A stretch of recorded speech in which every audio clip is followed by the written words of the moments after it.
اعوذ باللہ السمیع العلیم من الشیطان الرجیم بسم اللہ الرحمن الرحیم۔ سیدنا انس بن مالک رضی اللہ تعالیٰ عنہ سے روایت ہے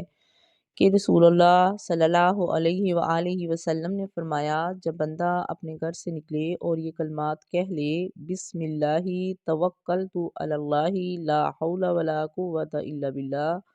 اللہ کے نام کے ساتھ میں اللہ ہی پر بھروسہ کرتا ہوں، اللہ کی مدد کے بغیر نیکی کرنے کی اور گناہوں سے بچنے کی طاقت نہیں ہے، تو اس وقت سے اسے یہ کہا جاتا ہے، تجھے ہدایت ملی، تیری کفایت کی گئی اور تجھے بچا لیا گیا ہر مصیبت سے۔ چنانچہ شیاطین اس سے دور ہو جاتے ہیں۔ دوسرا شیطان اس سے کہتا ہے، تیرا داؤ ایسے آدمی پر کیوں کر چلے جسے ہدایت دی گئی ہے اور اس کی کفایت کر دی گئی ہے اور اسے بچا لیا گیا ہے۔ یہ سنن ابی داؤد کی روایت ہے۔ دیکھیے آپ صلی اللہ علیہ وآلہ وسلم نے کس طریقے سے ہمارا جو ہے زندگی کا گزارنے کا ہمیں طریقہ سکھایا ہے۔ آپ صلی اللہ علیہ وآلہ وسلم نے فرمایا کہ جب کوئی انسان گھر سے باہر نکلے، پچھلے درس کے بیچ میں میں نے بتایا تھا کہ آپ صلی اللہ علیہ وسلم نے فرمایا ہے کہ جب گھر سے کوئی بھی مسافر بن کے جانے لگے تو وہ گھر والوں کو بھی دعا دے اور گھر والے بھی اس کو دعا دیں۔ اب جیسے بھی انسان جو ہے وہ اپنے گھر کو چھوڑنے لگے، وہ بھی آپ صلی اللہ علیہ وآلہ وسلم نے طریقہ بتایا ہے کہ جب گھر سے بھی جانے لگے تو بھی دعا پڑھ کے نکلنا ہے، کہ اتنی خوبصورت دعا ہے کہ انسان جو ہے وہ کہتا ہے کہ میں اپنا اللہ کے نام کے ساتھ ہی میں اللہ پہ ہی بھروسہ کر کے نکلا ہوں۔ جو انسان اللہ پہ بھروسہ کر کے نکل جاتا ہے تو پھر کیا ہے کہ وہ اللہ کی حفاظت کے بیچ میں آ جاتا ہے۔ کوئی جو طاقت ہے اس کے علاوہ انسان کو بچا نہیں سکتی ہے۔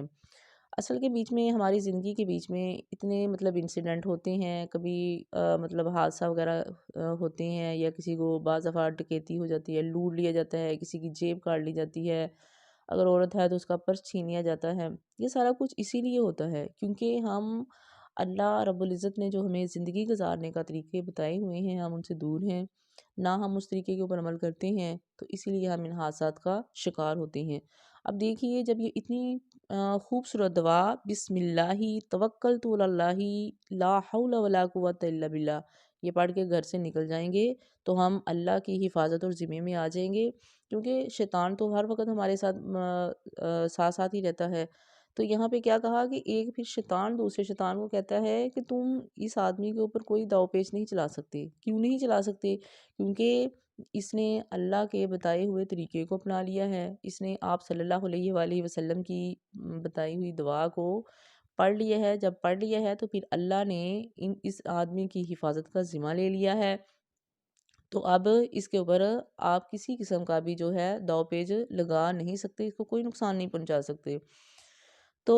ہمیں اتنی جو خوبصورت دعائیں ہیں ایز اے مسلمان، کبھی کبھی مجھے افسوس ہوتا ہے کہ ہمارے اسکولوں کے بیچ میں ایسا سلیبس تو پڑھا دیا جاتا ہے جس کا ہماری زندگی کے ساتھ جو ہے اتنا کوئی خاص تعلق نہیں ہوتا۔ یہ جو صبح دوپہر شام اپنی زندگی کو گزارنے کے جو طریقہ کار ہیں، یہ ان کی کوئی تعلیم نہیں دی جاتی۔ تو اگر وہاں نہیں دی جاتی تو یہ ہماری ذمہ داری بنتی ہے کہ ہم خود اپنے بچوں کو سکھائیں، اپنے گھر والوں کو سکھائیں، اپنے جو جاننے والے ہیں ان کو سکھائیں، کم سے کم جن کو ہم لوگ سکھا سکتے ہیں اگر آپ تو انہیں تو ہمیں ضرور سکھانا چاہیے۔ ایسے ہی ایک اور حدیث میں ہے کہ ام المومنین سیدہ ام سلمہ رضی اللہ تعالیٰ عنہ بیان کرتی ہیں کہ رسول اللہ صلی اللہ علیہ وآلہ وسلم جب بھی میرے گھر سے نکلتے تو اپنی نظر آسمان کی طرف اٹھاتے اور یہ دعا پڑھتے،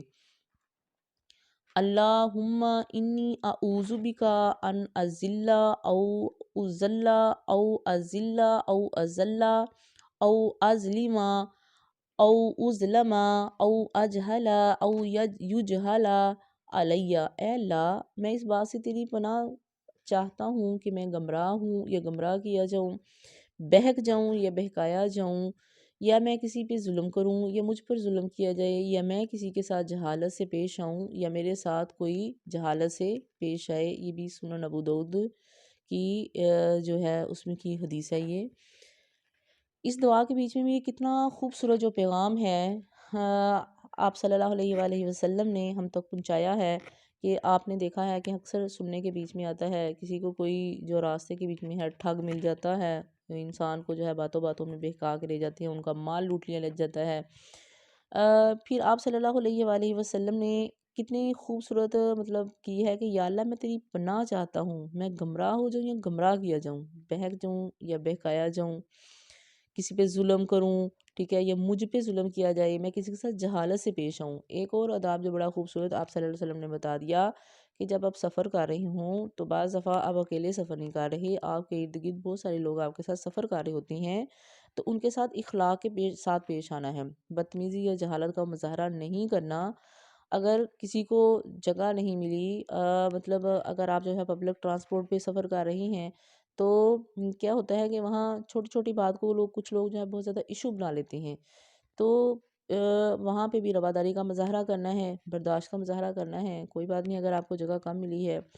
تو اگر دوسرے کو بھی کوشش کریں کہ دوسرے کو بھی اپنے ساتھ ایڈجسٹ کریں بٹھانے کے لیے، کہ بدتمیزی کا مظاہرہ نہیں کرنا چاہیے، چھوٹی چھوٹی چیزوں کو درگزر کرنا چاہیے، اور وہاں بھی بڑے ہی ہمبل کے ساتھ پیش آنا چاہیے۔ تو آپ صلی اللہ علیہ وآلہ وسلم نے یہ طریقہ بتایا ہے کہ جب بھی ہم نے گھر سے باہر بعد میں قدم نکالنے ہیں، پہلے یہ دعائیں جو ہے یہ پڑھ کے جانے ہیں۔ جب ہم یہ دعائیں پڑھ کے گھر سے باہر نکلیں گے تو ہم اللہ تعالیٰ کی سیکیورٹی کے بیچ میں آ جائیں گے۔ آپ نے یہ دیکھا ہے کہ جب بچہ جو ہے اپنی ماں کے پاس آتا ہے تو وہ کتنا سیکیور محسوس کرتا ہے، تو ایسے ہی اللہ رب العزت جو ہے کیونکہ اس کی ماں وہ اللہ رب العزت جو ہے ایک بندے سے 70 ماؤں سے زیادہ پیار کرتا ہے، لیکن اگر ایک بچہ جو ہے اپنی ماں کا کہنا نہیں مانے گا تو وہ بھی اس کے لیے سیکیورٹی فراہم نہیں کرتی۔ تو جب ہم اللہ کا کہنا نہیں مانیں گے بھی تو اللہ کی سیکیورٹی بھی ہم سے